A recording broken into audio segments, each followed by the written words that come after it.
News, सच जरूरी है। दर्शकों नमस्कार, मैं श्रद्धा तिवारी और आप देख रहे हैं MNS न्यूज टीवी। तो आइए देखते हैं छत्तीसगढ़ से आई हुई खास खबर। एक नजर डालते हैं आज की हेडलाइंस का। दुर्ग ईद का पर्व देश भर में हर्षोल्लास के साथ मनाया गया। नीति की आलोचना पर सीएम फडणवीस का पलटवार। अप्रैल से भूख हड़ताल पर बैठेंगे। तो आइए देखते हैं दुर्ग छत्तीसगढ़ से रिपोर्टर रोहिताज सिंह फुफाल की खास खबर। ईद का पर्व देश भर में हर्षोल्लास के साथ मनाया गया। हर्षोल्लास के साथ मनाया गया ईद उल फितर का पर्व पूरे देश में। इसी कड़ी में दुर्ग के तकिया पारा ईदगाह मैदान में अदा कराई गई विशेष नमाज। देश भर में आज ईद उल फितर का त्यौहार बड़ी धूमधाम से मनाया गया। रमजान माह के पवित्र महीने के समापन के बाद चांद के दीदार के साथ शुरू हुए इस पर्व ने हर ओर खुशियों की लहर दौड़ा दी। इसी कड़ी में दुर्ग के तकिया पारा ईदगाह मैदान, गंजपारा ईदगाह, जामा मस्जिद सहित शहर के अन्य मस्जिदों में अदा कराई गई ईद उल फितर की विशेष नमाज। इस दौरान मुस्लिम समाज के द्वारा इस विशेष नमाज में बड़ी संख्या में लोगों ने शिरकत की। वही नमाज के बाद इमामों ने खुतबे में भाईचारे और दान के। तो आइए सुनते दुर्ग तकिया पारा खालिद रिजर्वी पार्षद। सुबह जैसे ईद के लिए आप लोगों ने नमाज अदा किया है यहाँ पे, और क्या क्या किया और किस तरीके से आप मतलब देशवासियों को बता देना चाहिए। आज हम दुर्ग शहर का तकिया पारा में ईदगाह के नमाज अदा की गई है। 8:30 बजे की उसमें जमात थी, जिसमें अपने तकिया पारा के पूरे मुस्लिम भाइयों ने तकिया पारा में ईद उल फितर की नमाज अदा की। और उसके बाद में लोगों ने गले मिलकर और सेवैयाँ खिलाकर ईद की मुबारकबाद दी। और मैं आप लोगों के चैनल के माध्यम से पूरे दुर्ग शहर और छत्तीसगढ़ के पूरे तमाम मुसलमानों को और सब भाइयों को, हर धर्म को, लोगों को ईद की बहुत बहुत शुभकामनाएं और बधाई देता हूँ। आपके पहले बार नवनिर्वाचित पार्षद बनने पर ईद की खुशियाँ कैसे? ये जो मेरी जीत की खुशी थी, ये मेरे वार्ड वालों की जीत थी। और ये जो इस बार की जो बधाई है, मैं अपने पूरे वार्ड वासियों को ईद की जीत की बधाई देता हूँ। लोगों, ऐ मेरे महबूब के गुलामों, रब ये खुद ऐलान करवाता है। क्या ऐलान करता है? क्या लोगों, तुमने ईद की नमाज पढ़ ली, अब मुझसे मांगो जो मांगना चाहते हो। अगर दुनिया की दौलत मांगोगे तो हम तुझे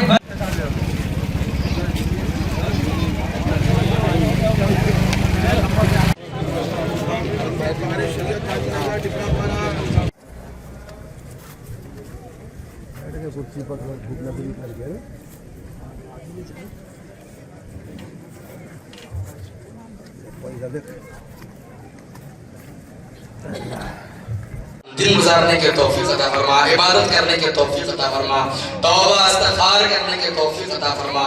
मौला आज की खुशियां हम सबको नसीब अता फरमा। हमें तो जो कोई बीमार शिफाए कुल्ली अता फरमा, सेहत और तंदुरुस्ती अता फरमा।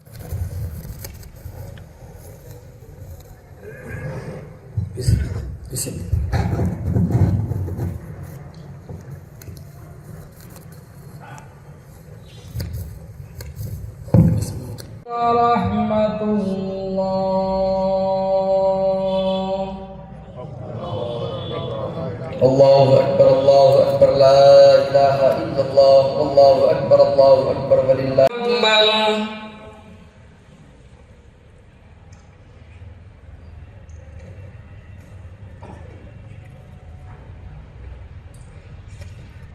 समिअल्लाहु लिमन हमिदह, अल्लाहु अकबर,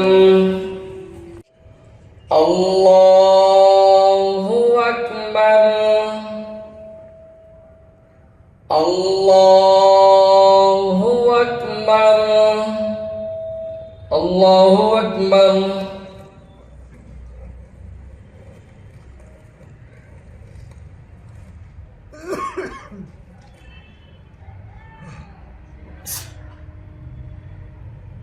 समिअल्लाहु लिमन हमिदह। चाहे वो रोजे रखे ना रखे, नमाज पढ़ेगा, चलो अच्छी बात, मना नहीं, लेकिन आप हजूर की जाए।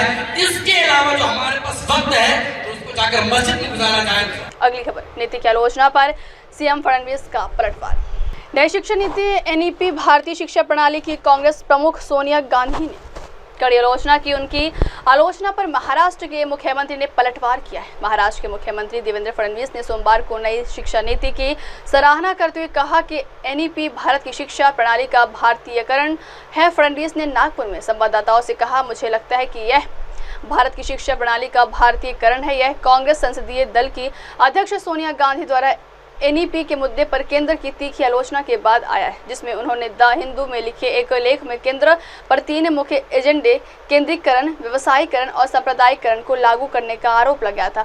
इस पर प्रतिक्रिया देते हुए मुख्यमंत्री फडणवीस ने कहा कि सोनिया गांधी को अधिक जानकारी हासिल करनी चाहिए और भारतीय शिक्षा प्रणाली के भारतीयकरण का समर्थन करना चाहिए। ऐसा लगता है कि शिक्षा का भारतीयकरण हो रहा है। अंग्रेजों ने जिस शिक्षा का मैकॉलेकरण किया और हमारे देश को गुलाम बनाने के लिए मैकॉले का पत्र है कि जब तक यहाँ की शिक्षा पद्धति को हम बदलेंगे नहीं, तब तक हम भारत पर राज नहीं कर सकते। इसका मतलब जो शिक्षा पद्धति उस समय आई थी वो भारतीयों को गुलाम बनाने के लिए आई थी। उस शिक्षा पद्धति में बदलाव करके अगर उसका भारतीयकरण हो रहा है तो इससे किसी को दुख होने का कारण नहीं है। कोई भी जो राष्ट्रभक्त व्यक्ति है वो यही कहेगा कि इसका भारतीयकरण होना चाहिए। मुझे ऐसा लगता है कि सोनिया जी ने इसकी पूरी जानकारी लेनी चाहिए और भारतीयकरण को पूर्ण रूप से सपोर्ट करना चाहिए। अगली खबर, 1 अप्रैल से भूख हड़ताल पर बैठेंगे किसान। महाराष्ट्र के किसानों के सामने अब मुश्किलें पैदा हो गई हैं। इससे निपटने के लिए किसानों ने प्रशासन से मांग की है और मांग पूरी न होने पर चेतावनी दे दी। दरअसल विद्युत वितरण केंद्र नेरला के अंतर्गत आने वाले पालडोंगरी और काटी फीडर में से कृषि पंपों को 8 घंटे बिजली आपूर्ति की जाती है, लेकिन किसानों को पर्याप्त बिजली नहीं मिलने से उनकी फसलें बर्बाद हो रही हैं। किसानों की खेतों में दरारें आ रही हैं, जिससे किसान परेशान हैं। किसानों ने 1 अप्रैल तक 12 घंटे बिजली आपूर्ति की मांग की है। यदि उनकी मांग पूरी नहीं होती तो वे हजारों किसानों की उपस्थिति में भूख हड़ताल करेंगे। पालडोंगरी फीडर से पिपलगांव, पालडोंगरी और काटी फीडर से मलिड़ा, चिचोली, आंधलगांव, हकोला, सालेबरडी, निरला, काटी, शिवनी, बड़ेगांव जैसे कई गांव जुड़े हुए हैं। अब वक्त हो चला दर्शकों ब्रेक से लौटने के बाद देखिएगा देश और दुनिया की तमाम बड़ी खबरें। बने रहिए MNS न्यूज़ टीवी पर। नमस्कार। आप देख रहे हैं MNS न्यूज़, सच जरूर।